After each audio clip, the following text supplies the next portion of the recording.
जय माता दी गाइज़, मैं राधिका आप सबका स्वागत करती हूँ अपने एक न्यू व्लॉग में और उम्मीद करती हूँ मेरे व्लॉग्स आपको अच्छे लग रहे होंगे। तो प्लीज़ मेरे चैनल को सब्सक्राइब कर दिया करिए और लाइक भी करना मत भूला करिए। जय माता दी, गुड मॉर्निंग, नमस्ते गाइज़, कैसे हैं आप सब। उम्मीद करती हूँ सब लोग बहुत बढ़िया होंगे, मज़े में होंगे। मैं भी ठीक हूँ। तो आज फिर से स्वागत करती हूँ अपने एक न्यू व्लॉग में। और आज के मेरे व्लॉग की शुरुआत हो रही है दोपहर का, अभी 1 बज रहा है, क्योंकि आज मैं ऊपर की सफाई करने के लिए चली गई थी, सबसे ऊपर वाली छत की। तो वहाँ की छत की सफाई करने के बाद में फिर मैंने सुबह बच्चों को भी भेज दिया था स्कूल, ये भी ऑफिस चले गए थे। उसके बाद में भी थोड़ा सा जो काम मेरा रह गया था, दोबारा से मैं छत पर गई थी, तो वापस से मैंने ऊपर की साफ़ सफाई करी। और ऊपर ना थोड़ा सा ऐसे ही मैंने प्लांट्स के लिए ना बाउंड्री भी बना रखी है, तो उसकी गुड़ाई वुड़ाई करी थी। उसमें धनिया वगैरह बोया है मैंने, तो वो निकल आएगा। सर्दियां हैं ना, तो घर का धनिया होगा तो अच्छा लगेगा। तो बस उसमें ना टाइम बहुत ज़्यादा लग गया, और सर्दियों का टाइम है, हल्की हल्की धूप निकल रही थी, तो मुझे अच्छा भी लग रहा था ऊपर काम करने में। तो आज का काम नीचे का साफ़ सफाई का थोड़ा लेट हो गया। और ऐसा होता है ना कभी कभी, ऊपर नीचे मेरा होता रहता है काम। और मेरा ही क्या, मुझे लगता है कि जितनी भी हाउस वाइफ्स होती हैं उन सब का ना सेम ही रूटीन नहीं रहता है, कभी कभी कुछ चीज़ें ना ऊपर नीचे हो जाती हैं। तो बस आज मैं ऊपर का साफ़ सुथरा करके फिर मैं नीचे आके नहा ली थी। नहाने के बाद में अब आज मैं नहाने के बाद कर रही हूँ अपने घर की ना साफ़ सफाई, क्योंकि नहाने के लिए बड़ा लेट हुआ जा रहा था। और दूसरी बात थी कि मैं ऊपर से ना मिट्टी का काम करके आई थी, तो दूसरा मेरा काम करने का मन कर नहीं रहा था, इसलिए अब मैं यहाँ की साफ़ सफाई कर ले रही हूँ। और सोफ़े तो मुझे कई बार मैं आपको बता चुकी हूँ ना कि ये मेरे सोफ़े के जो कवर हैं वो मैंने सिलवा रखे हैं। तो इनके जो कवर थे वो आपने देख ही लिया कॉम की हेल्प से किस तरीके से मैं साफ़ कर देती हूँ। और ये लिविंग एरिया है, उसी में मैंने ना एक संदूक रखा हुआ है। दिवाली के टाइम पर इस तरीके से एडजस्ट किया था मैंने, इसको कवर डाल के ना इसके ऊपर ये प्लांट रख दिया था। दूसरी साइड से ना बुद्धा जी रखे हुए हैं, तो ये बड़ा अच्छा लग रहा था। तो मैंने दिवाली के बाद भी यहाँ से इसको हटाया नहीं है। और मेरे व्लॉग्स में आपने देखा ही होगा, पूरा लुक भी देखा होगा इनका, तो ये मुझे बड़े अच्छे से लगते हैं। तो इसलिए मैंने ये वाली ऐसे ही एज इट इज़ रहने दिया है। दिवाली की डेकोरेशन की कुछ चीज़ें भी अभी भी लगी हुई हैं, जो कि अपने आप से ही जब छूटेंगी ना तभी बस मैं उनको उठा के रखूँगी। तो उधर की धूल मिट्टी मैंने साफ़ कर दी है। और आज बहुत ज़्यादा अच्छे से ना हर एक चीज़ मैं नहीं पोंछूंगी, क्योंकि ऐसे मैं करती हूँ हमेशा कि ना आज मैंने उधर का पोंछ दिया है तो 1 दिन 2 दिन बाद दोबारा से उनको साफ़ करूँगी, कि 1-2 दिन में ही गंदा हो पाता है। डेली डेली होता है ना कि अगर एक एक चीज़ को मैं अच्छे से क्लीन करूँगी तो भाई आधा दिन तो मेरा साफ़ सफाई में ही निकल जाएगा, क्योंकि घर पर जाता है मेरा काफ़ी बड़ा। तो लेकिन हाँ, ये है सेंटर टेबल मुझे डेली ही पोंछनी होती है, क्योंकि यहाँ ये धूल मिट्टी ना इसके ऊपर ब्लैक है ये नीचे की साइड से, तो इसके ऊपर धूल मिट्टी दिखाई देती है। और दूसरी बात है कि यहाँ है ना बच्चे भी चाय भी इसी के ऊपर रख के पीते हैं, खाने पीने का जो भी होता है, तो थोड़े से स्पॉट्स लग जाते हैं जो कि अच्छे नहीं लगते, तो बस उसको मैं साफ़ कर लेती हूँ। और ये कारपेट भी नारियल के झाड़ू से ना हर दूसरे तीसरे दिन ही मैं झाड़ती हूँ, बाकी के नारियल ये इस वाले झाड़ू से ही साफ़ कर देती हूँ। तो यहाँ लिविंग एरिया मैंने सबसे पहले साफ़ कर लिया है, क्योंकि मुझे रहता है कि बस कोई आएगा तो इसी जगह तक सीमित रह जाता, तो ये वाला एरिया बिल्कुल ही साफ़ रहना चाहिए। बाकी का अंदर का मैं लास्ट में ही साफ़ करती हूँ। तो यहाँ उधर की साइड का साफ़ करने के बाद में फिर मैंने ये अपना डाइनिंग जो एरिया है वो भी मैंने अच्छे से क्लीन कर लिया है। और ये जो कारपेट है ना, इसके ऊपर से मैं थोड़ा सा बस झाड़ू लगा के इस तरीके से इसको ना कारपेट को फोल्ड करके रख देती हूँ, जिससे कि ना इसके नीचे से भी पूरी धूल मिट्टी ना जो भी होती है वो भी निकल जाती है, और अच्छे से मैं पोछा भी लगा देती हूँ। तो फिर इतना जो एरिया होता है ना वो बिल्कुल साफ़ हो जाता है, क्योंकि कारपेट के नीचे भी ना काफ़ी धूल मिट्टी हो ही जाती है, क्योंकि ऊपर से हम चलते वलते रहते हैं, तो जो भी धूल मिट्टी थोड़ी होती है ना वो नीचे निकल के छन के आ जाती है, तो इसी वजह से।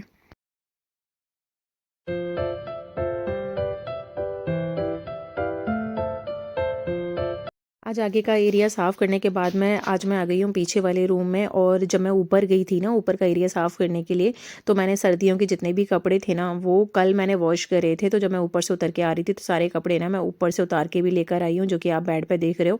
तो बस मैंने नीचे ला के डाल दिए हैं। इन सारे कपड़ों को ना मुझे तय बना के रखना है। धुलना तो इतना ईजी होता है, लेकिन बस तय बना के जो रखे जाते हैं ना कपड़े, वो बड़ा टेढ़ी खीर होती है, क्योंकि हमें सोच समझ के रखने होते हैं। सबके कपड़े ना अलग अलग रखने होते हैं। तो बस आज ये वाला काम करके देखती हूँ, रात को अगर फ्री हो पाई तो रात को मैं इनको तय बना के रख दूंगी, नहीं तो फिर कल ही करूँगी, क्योंकि आज काफ़ी टाइम हो गया है। ऊपर की साफ़ सफाई में भी ना काफ़ी टाइम लग गया, सबसे ऊपर वाली छत पे तो धूल मिट्टी का काम करने के बाद मैं फिर पूरी छत को साफ़ भी किया था, तो टाइम तो लगना ही था, बनता ही था।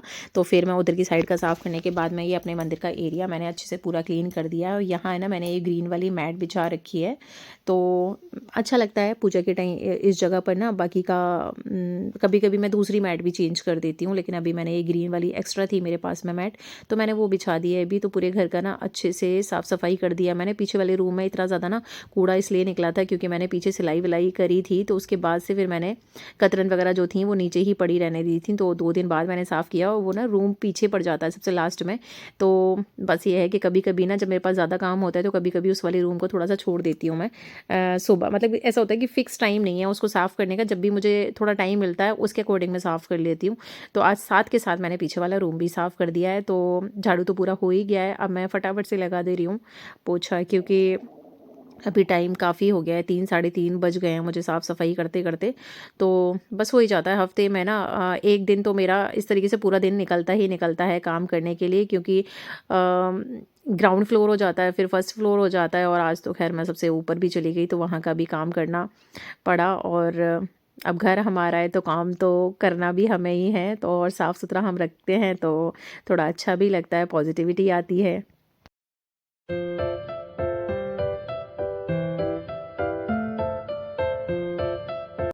काम करते करते ना थोड़ी थकान हो रही थी मुझे, तो मैंने आरू को बोला कि आरू, जब तक मैं पोछा लगा रही हूँ तब तक ना तुम चाय बना लो, चाय बनाने पीने का ना बहुत मन कर रहा है। तो आरू और किट्टू ना बहुत अच्छी चाय बनाते हैं, तो आरू को भी मैंने सिखा दिया है। पहले किट्टू बनाती थी चाय, लेकिन आरू को भी मैंने सिखा दिया है।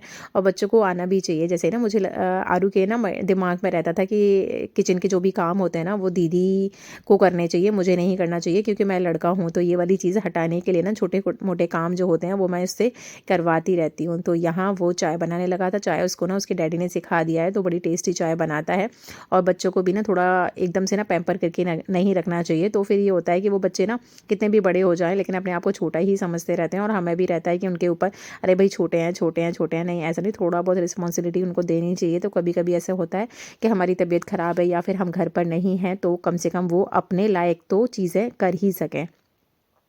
और इनके अंदर थोड़ा-सा ये भी रहता है कि होता है ना, चाय मैं बनवा लेती हूँ तो उसको रहता है कि मम्मा जब थक जाती है ना तो चाय पीने का मन करता है, तो खुद से भी कभी-कभी बोलता है वो कि मम्मा आप थक गए होगे तो मैं चाय बना दूँ? तो मैंने कहा हाँ ठीक है बना दो। तो सेवा भाव वाली चीज़ थोड़ी-सी उनके अंदर बनी रहती है। तो यहाँ मैंने पोछा लगा दिया है, अभी वो चाय उसकी उबल रही है, तब तक उसने उसके ना कोट से 2-3 ना बटन निकल गए थे, तो फिर मैं यहाँ बैठ गई हूँ उसके कोट के बटन लगाने के लिए। और जो भी बटन लगे हुए थे तो वो भी सब मैं टाइट कर दूँगी, क्योंकि जो बटन ना लगे हुए जो रेडीमेड जो आते हैं वो थोड़े लूज़ होते हैं, तो वो थोड़े थोड़े टाइम बाद ना निकल के गिर ही जाते हैं। तो मैं आज सारे ही बटन इसके टाइट कर दूँगी जब मैं यहाँ बैठी ही हूँ। तो आरू की भी चाय बन गई है, तो बस वो छान रहा है चाय को। और थोड़ी सी चाय गिर भी गई थी ना, तो उसने ना साथ के साथ साफ़ भी कर दिया। और ये चीज़ है ना, वो देखता है ना, तो उसको बताया नहीं है लेकिन चीज़ें ना देखता है, तो पता है उसको कि जब थोड़ा बहुत भी कुछ गंदा हो जाता है तो हमें साथ के साथ ही क्लीन करना होता है। तो ये चीज़ें जो होती हैं ना, वो बच्चों में हमें आदतें डालनी ही चाहिए शुरू से ही। तो चीज़ें मैं थोड़ी सी ना उसको सिखा रखी हैं, तो बस थोड़ा सा ही चाय फैली थी, वो भी उसने साथ के साथ ही क्लीन कर दिया, जो कि हैबिट बहुत अच्छी होती है। यहाँ दोनों ही किट्टू आरू दोनों ही लड़ने लगे थे। और क्यों लड़ रहे थे, जब इन दोनों को मैं इस तरीके से देखती हूँ ना, तो मुझे भी अपना बचपन याद आ जाता है कि हम भी भाई बहन ना छोटी छोटी बातों पे इसी तरीके से झगड़ते थे। तो यहाँ मैंने बता दिया था किट्टू को कि इसमें ना 10 रुपये रखे हुए हैं, तो बस दोनों लड़ रहे थे कि मैं निकालूंगा कि मैं निकालूंगा। यहाँ ये कुर्ती जो है मेरी है, और करीब ये 18-19 साल पुरानी कुर्ती है मेरी, जो कि आज किट्टू ने डाली हुई है। तो बस मैं उसको दिखा रही थी कि ना, कि दिखाओ मैं इतनी पतली थी यार, जब हम अपने टाइम पर होते हैं तो लगता है ना अब मैं कैसे इतनी पतली हो सकती हूँ। और बड़ा अच्छा लग रहा था उसको जब मैंने अपनी कुर्ती पहने हुए देखी ना। चीज़ें ना मैं अपनी बहुत संभाल संभाल के रखती हूँ। तो बस 15-20 साल पुरानी जब उसको कुर्ती मैंने पहने देखी ना, अपने कपड़े अपने बच्चों को पहने देखते हैं तो भाई जो खुशी होती है ना, वो मैं आपको ना आज एक्सप्लेन नहीं कर सकती। तो जी, फिर ये मैंने शाम के टाइम का फिर मैंने अपना दिया बाती कर लिया था, और अपने तुलसा माँ का दीपक जला लिया था। आज ना मुझे शाम के टाइम की सब्ज़ी नहीं बनानी है, क्योंकि थोड़ी सी सब्ज़ी रखी हुई है, बाकी की मैंने हरे धनिया की चटनी बना दी है, तो बच्चे उसी के साथ में इंजॉय कर लेंगे। तो बस आज ना मुझे रोटियां ही बनानी है। और शाम के टाइम पे थोड़ा सा हमारे यहाँ होता भी है कि दोपहर तक हम लोगों का खाना पीना ना थोड़ा ठीक से होता है। शाम के टाइम पे हम लोग ना बड़ा हल्का ही लाइट ही खाना खाते हैं, क्योंकि बचा के हमें रात को रखना नहीं होता है। तो सुबह जो बनाते हैं वो ठीक ठाक बना लेते हैं, तो फिर यह दोपहर तक अपना आराम से चल जाता है। दोपहर में जो बनाते हैं वो अपना शाम को यूज़ कर। फिर मैंने अपने जितना भी फ्रिज में दूध रखा हुआ था ना वो सारा दूध निकाला है। और कल इन लोगों ने दूध ना कम पिया था, क्योंकि खाना थोड़ा सा हैवी ज़्यादा हो गया था। तो यहाँ जितने भी दूध, मतलब कि जितने भी दूध क्या थे यार, कि एक जगह पे भैंस का दूध आता है, एक जगह पर गाय का दूध आता है। तो दोनों ही दूध के भगोने मैंने बाहर निकाले, और उनकी जो मलाई थी वो मैंने बाउल में निकाल के रख दी है। और इस तरीके से बाहर ऊपर की साइड में दूध आता है ना, मुझे देखने में ना बड़ा सही लगता है। ऊपर एकदम से फूल जाता है, फिर उसके बाद में धीरे धीरे धीरे धीरे आराम आराम से ना नीचे की साइड जाता है। तो ये वाला जो प्रोसेस होता है ना, मुझे बहुत